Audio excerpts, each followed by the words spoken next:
Bonjour et bienvenue pour cette 7e édition du Salon du Littoral et des enjeux méditerranéens. Nous sommes ici au Palais des Congrès à la Grande Motte et nous recevons sur le plateau média Serge Palares. Bonjour Serge. Bonjour.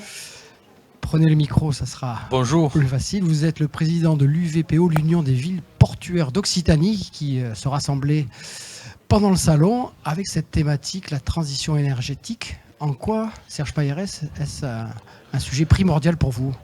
Mais c'est un des sujets primordiaux des ports et des défis que nous devons aujourd'hui petit à petit réussir dans les prochaines années.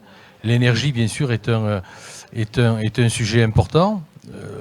L'énergie fossile aujourd'hui est un sujet.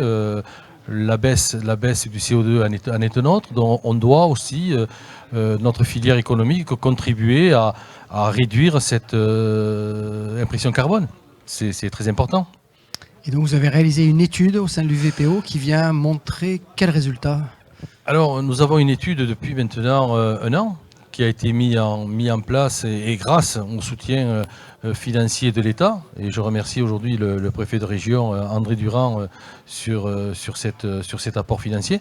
Bien sûr, notre partenaire privilégié avec la région, sa présidente Carole Delga et Didier Codorniou, qui nous apporte ce soutien financier. C'est quand même une étude qui a coûté énormément d'argent public, et nous devions, nous, UVPO, de répondre à cette commande publique. Et aujourd'hui, la remise de cette étude à l'ensemble de la communauté maritime occitanienne est, je dirais même plus, puisque nous avions des représentants de la Corse, de la région PACA, qui étaient avec nous, pour bénéficier de cette étude-là. Et c'est vrai que c'est une étude qui va permettre aux élus portuaires, aux gestionnaires de ports, d'apporter des solutions sur l'éolien, l'hydrolien, la production d'énergie propre sur les ports. Et le but, c'est que d'ici 3 voire 5 ans, le port de plaisance, le territoire portuaire, puisse produire son énergie propre. C'est ça qui est important. Du point de vue des plaisanciers, le message est passé, on voit une évolution des mentalités. Mais oui, parce qu'on s'aperçoit qu'aujourd'hui, la consommation par plaisancier au niveau de l'eau, qui a été un sujet et qui est un sujet du passé, mais aussi de l'avenir, malheureusement. Chaque plaisancier, aujourd'hui, dans un port de l'Occitanie, dépense 9 mètres cubes d'eau par an. Donc ce n'est pas des consommations, je dirais, extraordinaires. Et dans cette quantité consommée, on y met le bateau, on y met la zone technique quand il est sur la zone technique, et on y met les sanitaires publics. Donc vous voyez que 9 mètres cubes d'eau par bateau, ce n'est pas quand même une consommation excessive, exponentielle sur les ports. Donc ce serpent de mer aujourd'hui qui était systématiquement dire les ports sont grands consommateurs, le plaisancier est grand consommateur d'eau, on l'a aujourd'hui complètement détruit avec ces études.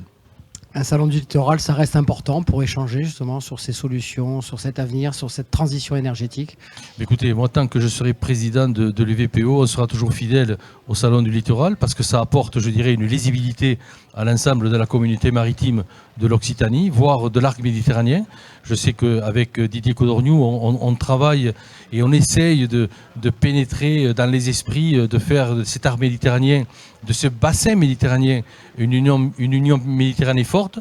Le salon du littoral doit nous permettre aussi de faire passer certains messages. Et moi, je remercie bien sûr le groupe Midi Libre, la Dépêche et l'Indépendant de nous offrir, je dirais, cette plateforme visuelle très importante et je dirais prioritaire dans les relations économiques, relationnelles avec les différents pays, puisque aujourd'hui, quand même, nous avions les représentants de l'ACPET, qui sont les représentants des ports catalans du Sud, pour travailler avec nous dans cet esprit. Et j'ai ouvert le colloque aujourd'hui en apportant tout notre soutien de la communauté maritime occitanienne au peuple de Valence et au peuple de Barcelone dans cette tragédie. Serge Palares, merci beaucoup. Merci à vous.